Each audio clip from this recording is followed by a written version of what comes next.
কালীগঞ্জ থানার ১ নম্বর ভোটমারি ইউনিয়নের ১ নম্বর ওয়ার্ডে গত ১৬ তারিখে ভুট্টা খেতে একজন স্কুল ছাত্রীর মরদেহ পাওয়া যায়। আমরা ভিকটিমের মরদেহ উদ্ধার করে তাৎক্ষণিকভাবে অভিযান পরিচালনা করে ঘটনাস্থলের পাশে বেলাল হোসেন নামে একজনকে গ্রেপ্তার করি।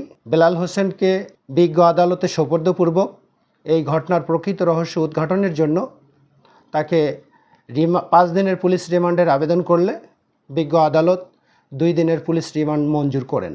আসামি বেলালকে পুলিশ হেফাজতে নিয়ে এই ঘটনার প্রকৃত রহস্য উদ্ঘাটনের জন্য জিজ্ঞাসাবাদকালে তিনি জানান যে ঘটনার দিন ১৬ তারিখে তার মা তাকে বাজার করার জন্য ২০০ টাকা দিয়েছিল। সে বাজার যাওয়ার সময় জান্নাতির বাসার পাশ দিয়ে ভোটমারি বাজারে যেতে হয়। জান্নাতির বাড়িতে গিয়ে সে তার বাবা এবং মাকে আপা এবং দুলাভাই বলে ডাকেন।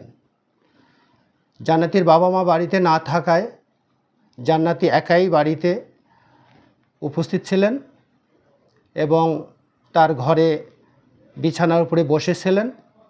বেলাল হোসেন তার পাশে গিয়ে বসে এবং এক পর্যায়ে অসৎ উদ্দেশ্যে তার গায়ে হাত দেয়।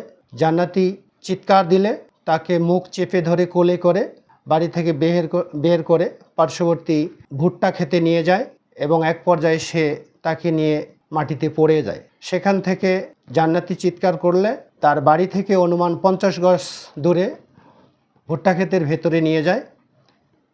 নিয়ে গিয়ে তাকে তার ২ হাত বাম হাত দিয়ে ধরে এবং ডান হাত দিয়ে তাকে মুখের মধ্যে মাটি ঢোকায় দেয়।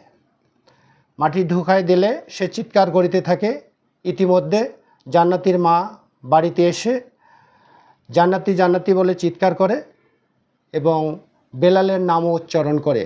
বেলাল তার মেয়েকে নিয়ে গেছে। সে তার মৃত্যু নিশ্চিতের জন্য পুনরায় তার মুখে আরও এক মুষ্টি মাটি দেয়। দিয়ে আস্তে আস্তে যখন জান্নাতির মা সহ আশেপাশের লোকজন তাদের দিকে আসতেছিল সেখান থেকে সে পালিয়ে যায়। পরবর্তীতে জানতে পারে জান্নাতি মৃত্যুবরণ করেছে। এই ঘটনাটি আসামি বেলাল হোসেন বিজ্ঞ আদালতে ফৌজদারি কার্যবিধি ১৬৪ ধারা মোতাবেক ম্যাজিস্ট্রেটের নিকট বিবৃতি দিয়েছেন। আসামি বেলাল হোসেন তার স্বীকারোক্তিমূলক জবানবন্দিতে সে একাই ছিলেন মর্মে বিবৃতি দিয়েছেন। প্রকৃতপক্ষে ধর্ষিতা হয়েছে কিনা সেই সংক্রান্তে আমরা সিভিল সার্জন বরাবর মেডিকেল রিপোর্টে এই ধর্ষণের পরীক্ষাপূর্বক মতামত চেয়ে আবেদন করেছে। রিপোর্ট প্রাপ্তি সাপেক্ষে আইনগত ব্যবস্থা গ্রহণ